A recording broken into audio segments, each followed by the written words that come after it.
Left hand lead by Ali. Left hook, and Ali is down. A left hook by Joe Frazier.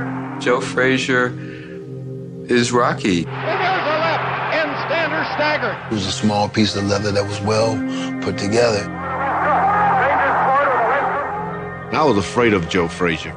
I know where to hit you, how to hit you, how hard to hit you. He could break your ribs. He would bring out the truth in his opponent. There's no Ali without Frazier. There's no Frazier without Ali. That was the greatest fight of the century. So that's the name of the game. Get him before he got me. What's wrong with Daddy? He never left nothing behind. He only made one, and that's Joe Frazier. There's only one Joe Frazier. The winner and still heavyweight champion of the world is Joe Frazier. Absolutely outstanding. Unbelievable. I concluded that he'd been on baseball. Do you have anything to say to your fans?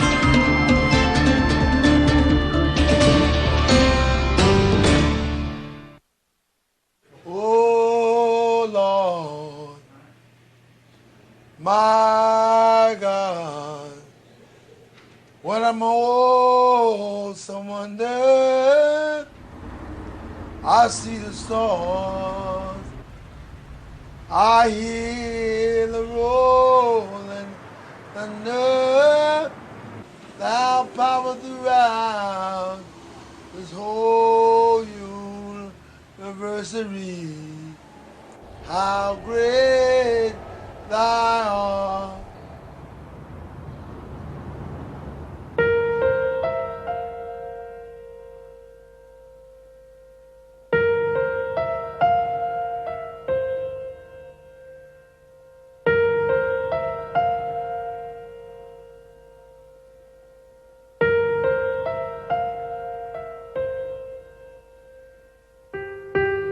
Wherever I'm at, I'm traveling around the world. This is my home. I'm comfortable there.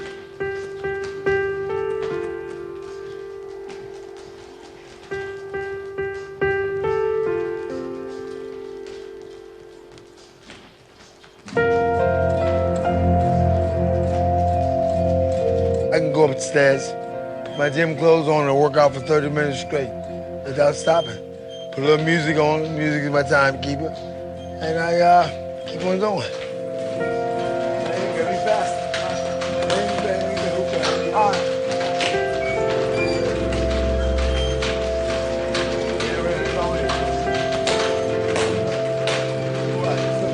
We're talking about over 30, 40 years now with that gym. I mean, and he's right there. It's in the heart of North Philadelphia. It's just like being home. I'm here. What has to be done, I do. For 40 years, Joe Frazier has called this gym his home. Now his body and voice show the strains of age. But Joe's still in the game, training local kids in a neighborhood that's seen better days. The gym, I think, has a great purpose in North Philly to get a lot of kids out of the street. Joe built the gym for that reason. It's a rough and bad neighborhood, and there's a lot of things that the kids can get into after school.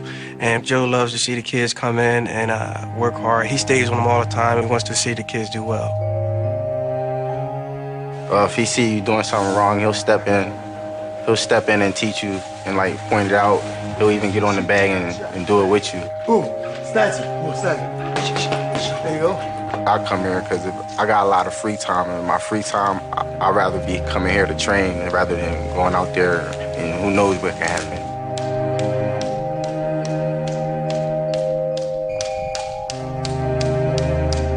I think that the kids will more appreciate that. That they see somebody concerned about what they're doing and how to do it. We walk away and turn our head, act like we don't see. That's wrong. What the leg? Not bad. Not bad. It's about community. It's about touching lives. It's about changing lives. But it starts with telling them, you know, what are you going to be? Stay over here. Right there. All right. Let me see that jab, get off. Not bad. Jab right on left. Get that leg right. Jab right on left. Jab right on left. Good. You have to make your mind up on what you're going to plan for life. And, you know, you can't have time to just think about it. Let's get the job done and do it right.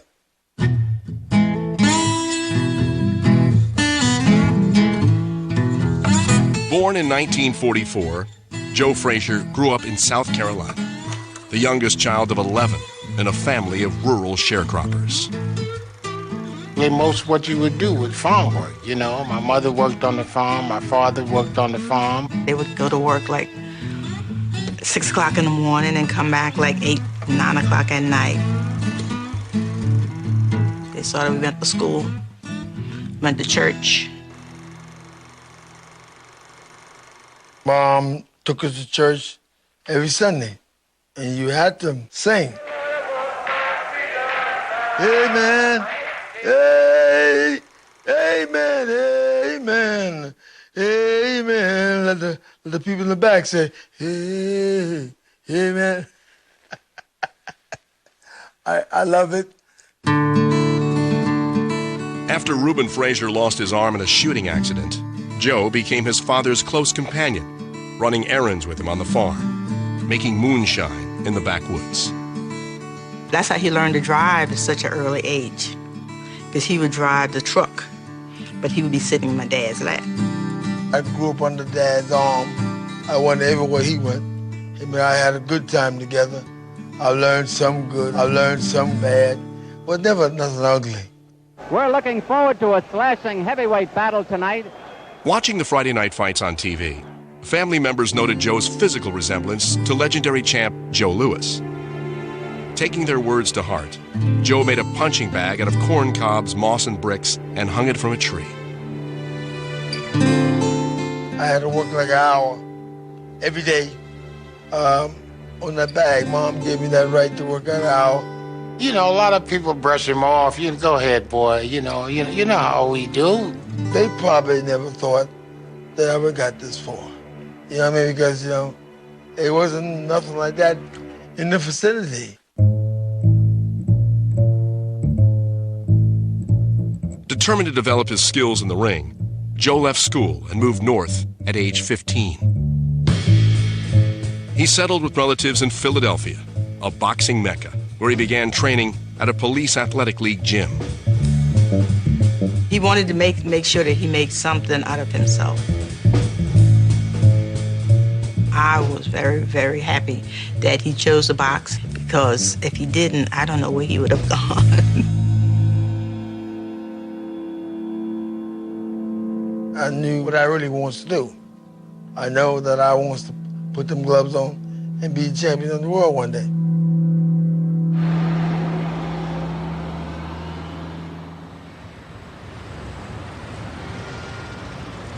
Joe's childhood sweetheart, Florence Smith, joined him in Philadelphia, where they married in 1962. To pay the bills, Joe worked at a slaughterhouse, practicing his jab against slabs of meat and staying in shape by running the streets of the city. I used to run from where I lived to the job early in the morning. I had to punch the clock, like 4 o'clock in the morning. 4 o'clock in the morning, I had to be on the kill floor. He was the original Rocky, I think they said. Pounding the meat and then running up the art museum step.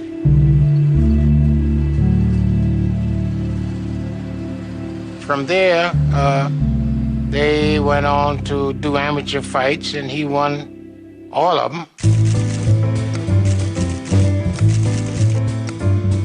Knockout, knockout, knockout, knockout, knockout, knockout. Joe won the Golden Gloves 3 years in a row. In 1964, he became a sparring partner for U.S. Olympic heavyweight contender Buster Mathis. When Mathis hurt his hand in training, Joe took his place. There were like 12 boxers from America, and everybody lost besides me.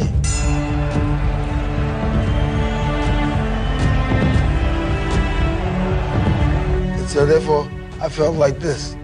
Somebody had to bring a gold medal back to the United States.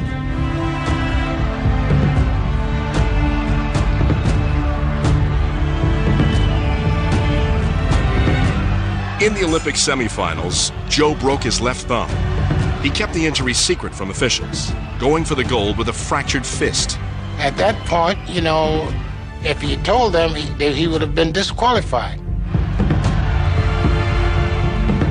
I had to go back in there and fight with a busted thumb. I know if I'd hit him one time, he was in trouble. And when I came back, I had a gold medal. Joe Frazier was an Olympic champion. Soon, he'd be fighting on the biggest stage of all. Almost ready for the fight of the century. That fight was the greatest sporting event of all time. Clumsy, ugly, flat-footed Joe Frazier. I'll show you what a real champion is. He said he was God. I said, Lord, you're in the wrong place tonight.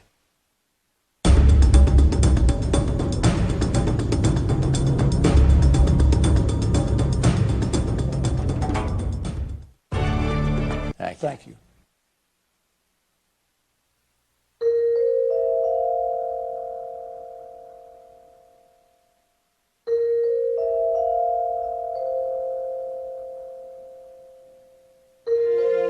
After winning an Olympic gold medal with a broken thumb, Joe Frazier returned to Philadelphia, confident that his future was secure.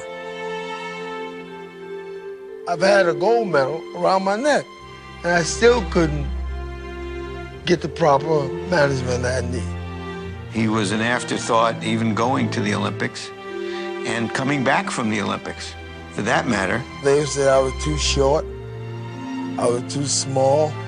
The big guys would eat me up for lunch, dinner, breakfast, and supper. But veteran trainer Yank Durham saw things differently. He and Joe struck out on their own. Joe learned to respect Yank early on, and Yank learned to respect Joe for what he was early on, you know, more like a father and a son team. With Yank in his corner, Joe developed his signature style, closing off the ring, then connecting with power. If you was in my range, I was gonna straighten you out with that right hand.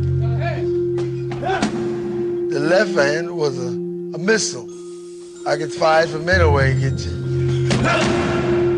If you're getting hit with clean shots, you're gonna give it up.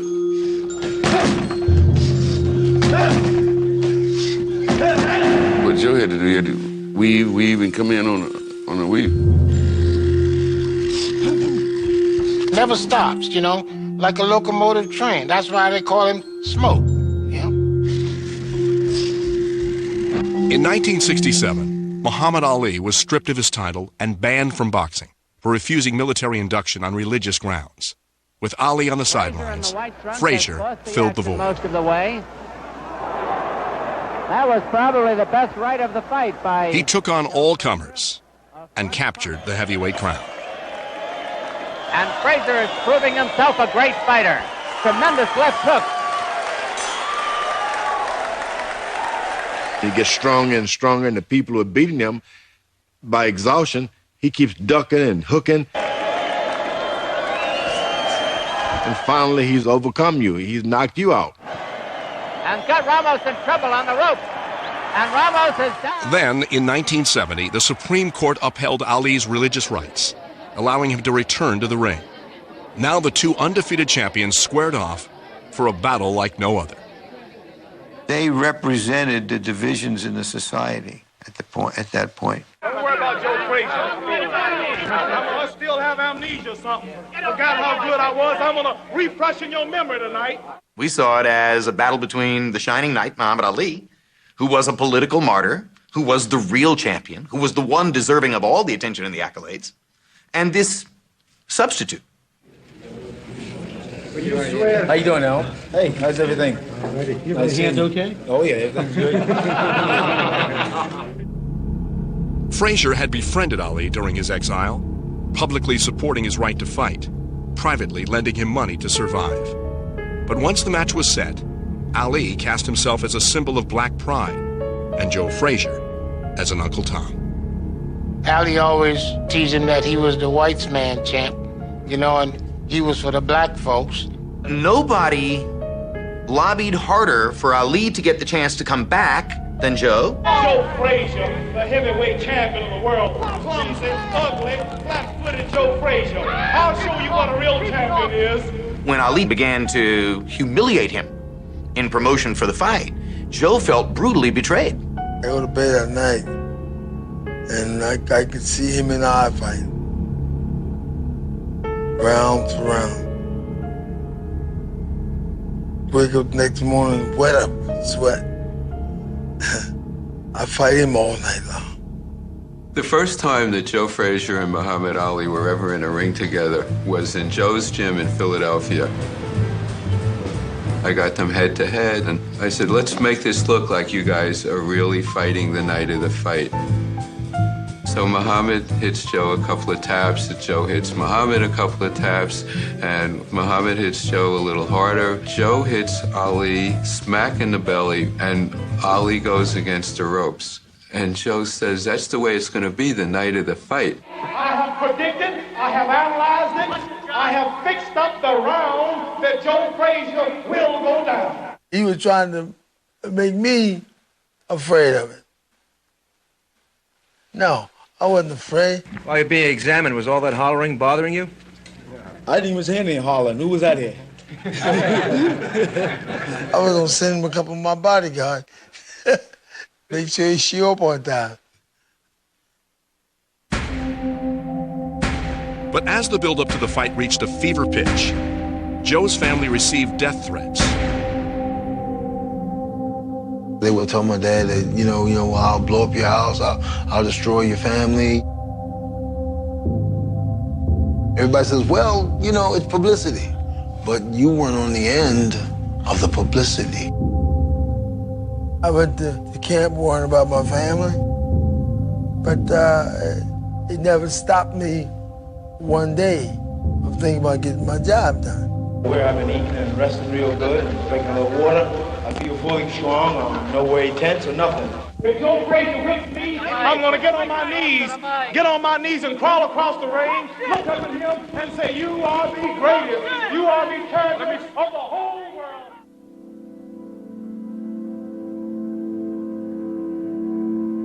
March 8, 1971.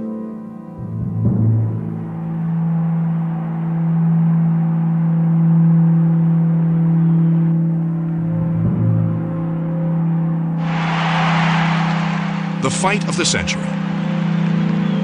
A sellout crowd at Madison Square Garden. 300 million others tuning in from around the world. I can still hear the roar that went up. All could hardly believe this was going to happen. And here it was. Muhammad Ali in the red trunks, Joe Frazier in the green trunks. Joe just went in like a truck, like a tank. But Frazier has caught him again. All the things that he had in mind to get the job done, I took advantage of that. Good 1-2 and a jab. Now Frazier is mimicking Ali. He's just smiling at him. Said he was going to knock me out in, I think, the 6th round. If anybody is psyched here, it is not Joe Frazier. Look at that hook. And when they got to that round, I said, hey, ain't going nowhere. You got your lunch? Frazier's just laughing at him, talking to him. That's the way Muhammad Ali used to taunt his opponents. In the 9th round, Ali punished him with a tremendous amount of punches. Ali comes back. He's got a great reserve.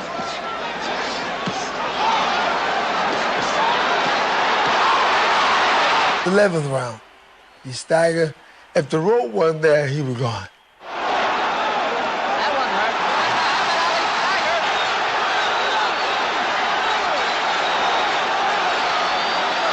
Muhammad Ali rocked him to the rope. That night, Joe Frazier was about as good a fighter as anyone has ever been, ever in the ring. Time is important here.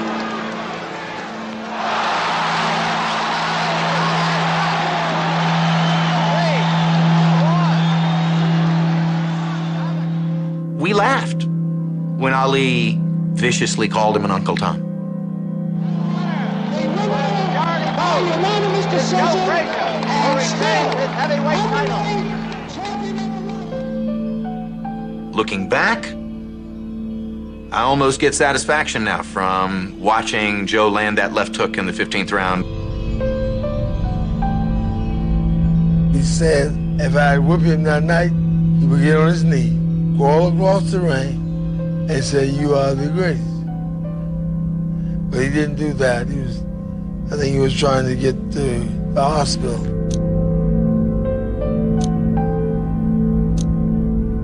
Joe Frazier had won the fight of the century, but his battles were far from over. Joe Frazier beat Muhammad Ali. Who could possibly beat him?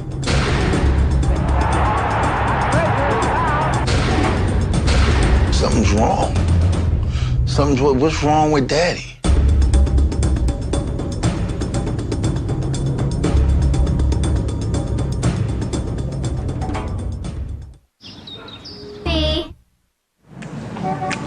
When you order a beer, do like Smoking Joe. Order light beer from Miller and say no more. It's got the third less calories than the regular beer. Light tastes great, y'all, but listen here. It's not the thing that makes me shout. Light's less filling, hey, that really knocks me out.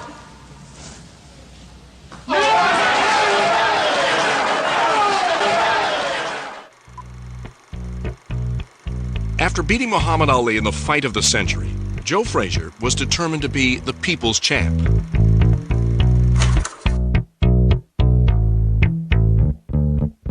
I wants to talk to the world. I wants to see the world. I never had a chance to go wherever I want to go because I was so busy. So now I got that job done. I just want to go and do things and have fun.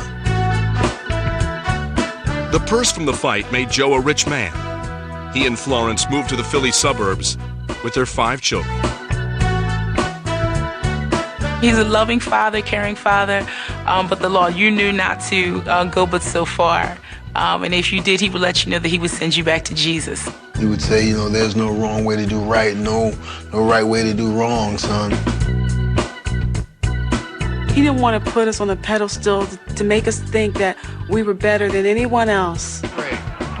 We just had a little extra blessing here because Daddy worked a little bit harder. He goes right after Frazier, but he's missing punches. Joe setting him up in close with lefts and rights, a wicked left. Frazier fiercely defended his crown. To fellow fighters, he seemed all but invincible. I'd seen him knock Muhammad Ali down, run over contender after contender. I kept thinking, as long as Joe Frazier's heavyweight champion of the world, I won't have much of a chance. I kept hoping he'd die. The guy said, well, my dad could beat your dad. Another guy said, well, my dad could beat your dad. And I stood up and said, well, my dad could beat all y'all dads because he's Joe Frazier. In January 1973, Joe took his son Marvis to Jamaica to see his first fight, a title defense against George Foreman. I was afraid of Joe Frazier. For the first time entering into the ring in a fight, I was afraid of a guy. This contest for the heavyweight championship of the world. Foreman was in the ring and my dad was in the ring.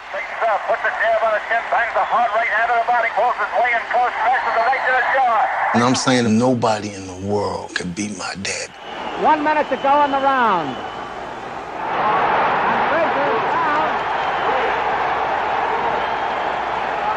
When my father fell the first time, I started laughing. I was like, Daddy, stop playing, Daddy, stop playing. Why you there playing? When my father fell the second time, I got mad. I was like, Daddy, stop playing, man. Why you playing, man? Stop that playing. He's taking the mandatory 8 count. Frazier was down from a short right. Something wrong. This guy got too much power of me. What I'm doing wrong? Got more than half the round to go. Frazier down again. After the 4th knockdown, I realized I'm getting my butt back. Frazier was What? The reality hit me, man, Daddy's not playing. And that was the first time that I realized that my dad was human, that he was just like any other man.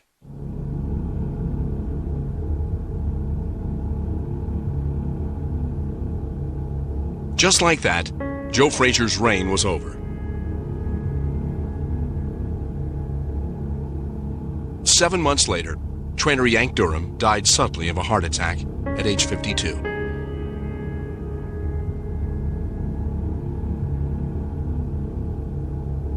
I missed him.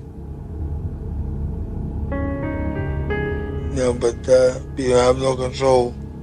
As a good man calling, me and you gotta do the same thing one of these days. In 1974, Frazier and Ali met for a 12-round rematch. Though neither was a champion anymore, the bout filled Madison Square Garden and ended in a decision for Ali. A decision that could have gone either way. The judges, the crowd, the stars, the universe, the stadium, they all gave the fight to Ali. Because Ali was Ali. He couldn't lose twice to Joe Frazier. But in or out of the ring, Ali versus Frazier was still primetime drama. Joe, you know for real that you a whoop, You know for real. How are you going to catch me and hit me, Joe? I'm too fast. I'll be smoking right on you. I'm going to be pecking and a poking, pouring water on your smoking. Hey, Clay. What you call me? Clay. I think people were willing to watch a weekly Joe Frazier-Muhammad Ali fight. I think if they were on every week, people would watch. And I want you to come out smoking, you hear me? Hey, I see you, Chump. Be good. Listen to me. I'm going to hold you to it. Go ahead, Chump. I'm going to talk to you when I whoop you. In 1975, Frazier and Ali came to the Philippines for their third and final bout, the Thrilla in Manila. As fight night drew near, Ali let loose with another barrage of insults. Have Joe Frazier over there. They say all Negroes look like that. For Ali, all the taunting and name-calling was part of the game. And Joe couldn't take it in that way. My father had a lot of anger, man. He was like, why is this guy doing this? The contract is signed, we made the money, the seats are filled. Why does he keep jabbing me? There's a lot of old crazy, wrong stuff went down that he knew about, and he didn't do anything about it. Joe had more than insults to worry about. High blood pressure and arthritis were breaking down his body, while a cataract rendered his left eye all but blind. He would have elbow problems, shoulder problems, back problems, and I would frequently have to inject him and things like that. And I had to go to Manila with him for that reason. I knew I was going blind, but I had the dream of being a champion instead of a little old boy. So I was too far gone to change my mind.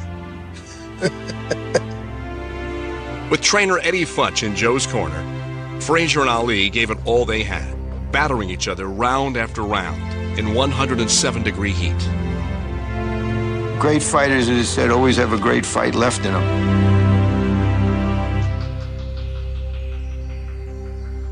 And he had that in that fight.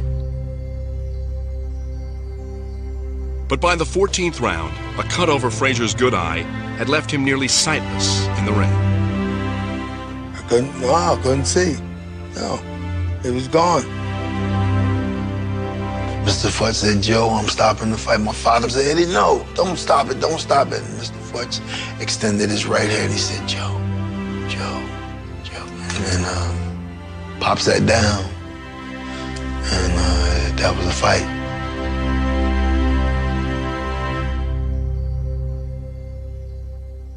Joe Frazier had fought his final championship round.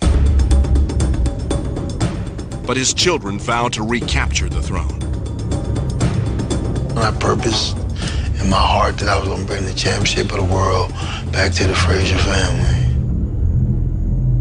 Fathers want their sons to box, but everybody think can't box. big fellow there out of sight in Atlantic City. He didn't have him down. Oh! A long right hand. Wow, look at that. Being down as an amateur, Marvis Frazier. That's the first time in a pro. Frazier throws the first punch to left hook. It fell short, and Ali pushes him away. Frazier bobbing and weaving, moving those shoulders, shaking his head. Ali swings a left hook that Frazier blocks with his hand. Ali moves. The Thrill in Manila with Muhammad Ali secured Joe Frazier's legend, even as it hastened the end of his career. The kind of fighter Joe Frazier is doesn't have a long career. 8 months later, while secretly wearing a contact lens, Frazier got back into the ring with George Foreman. But the lens popped out during the fight, which ended with another Foreman knockout. George had me down about 14 times in the 2 fights. Maybe one of these days, I'll probably come out with a Frazier grill and I'm gonna break it over his head.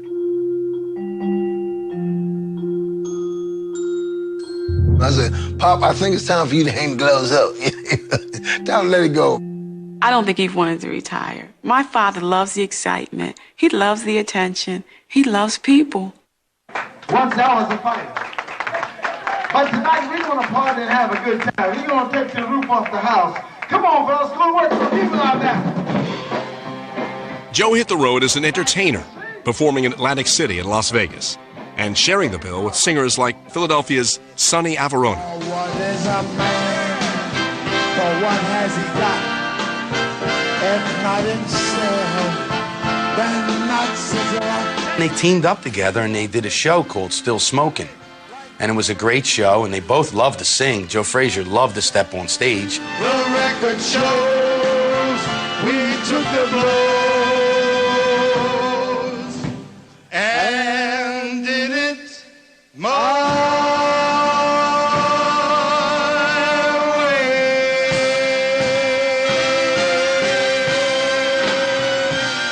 But if Joe's boxing career was over, his kids had just begun to fight.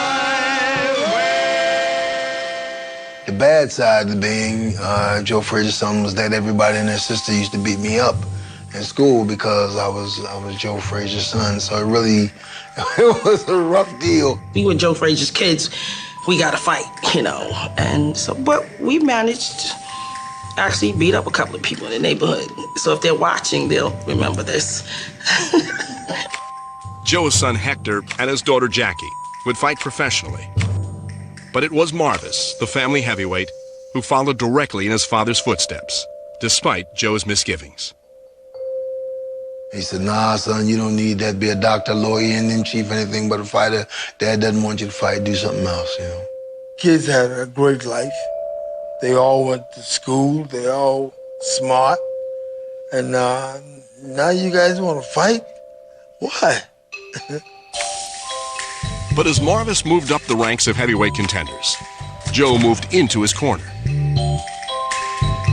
He knew me better than anybody else.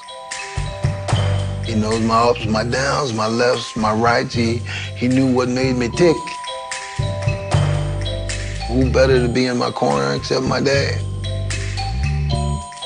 Some of the people says Joe wanted the kids to fight like him.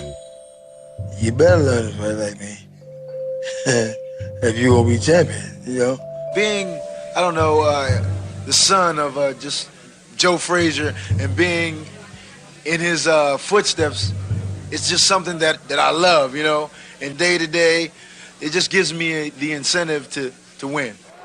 In 1983, Marvis got his wish. Chance or not for Marvis Frazier? Is he in above his head? A fight for the heavyweight crown against the champion, Larry Holmes. Marvis was a decent fighter. He fought some good guys coming in there. He didn't have a lot of experience when he fought me, and his style was made for me. About a minute and 5 seconds in the first round, I dropped my hand, started showboat. Boom! Larry caught me with a straight right hand.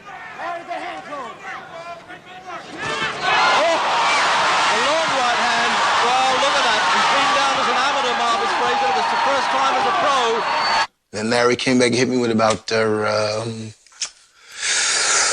about 14 unanswered punches. Bill Zane, the referee, hopefully giving him every chance, but it's all one way now. Late in the first round, the referee stopped the fight. And he stopped it in the opening round. No man in the world could be as low as I was at that moment in my life.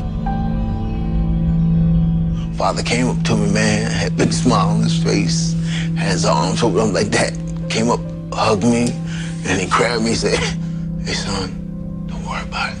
Daddy loves you. You're my son."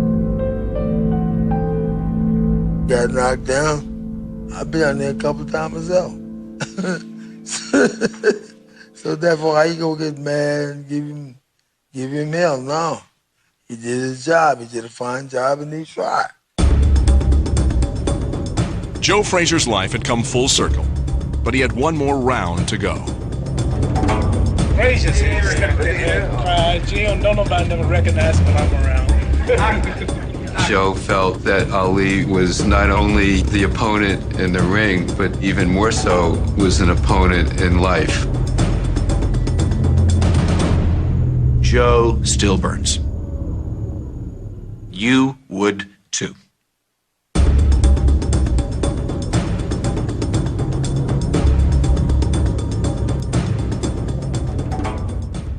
The playoffs good.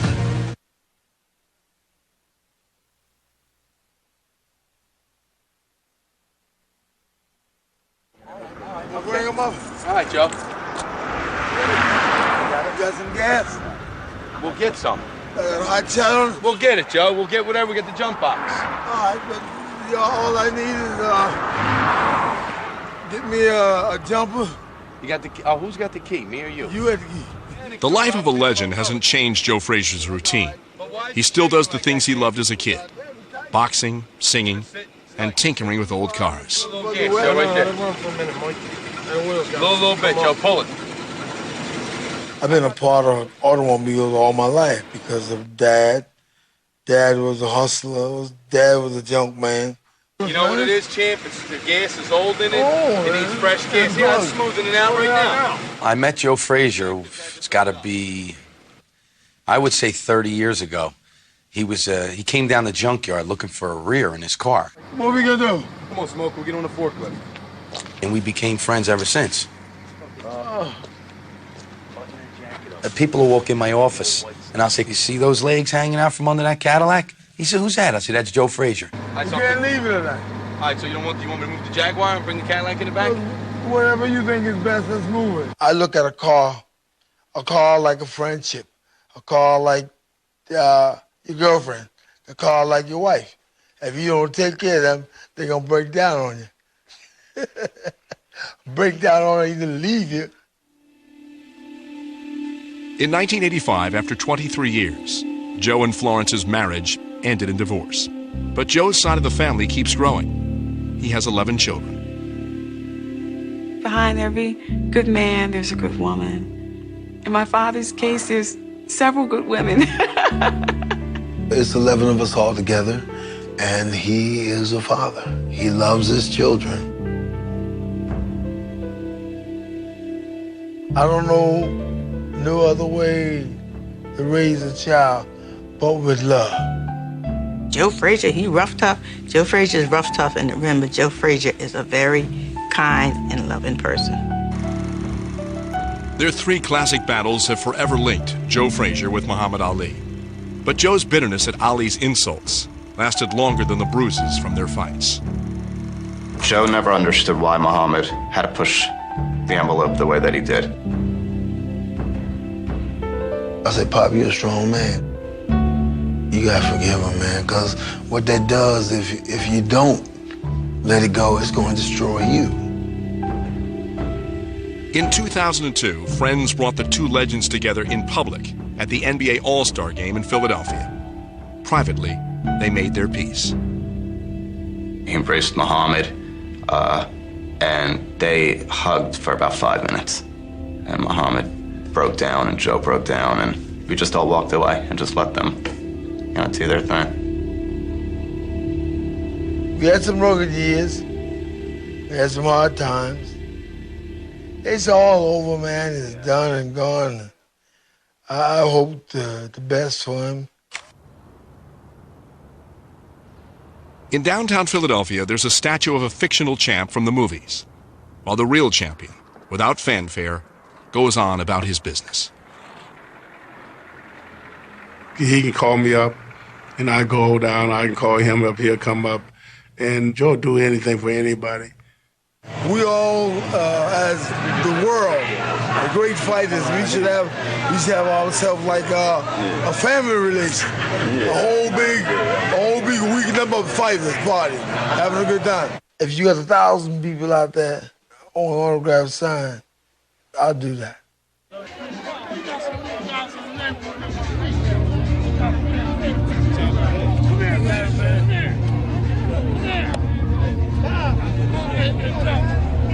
My father says, let the life that I live speak for me. I'm still gonna be Joe Frazier and do the things that, that Joe Frazier does, and that's touching people and touching lives and just being the guy that he is.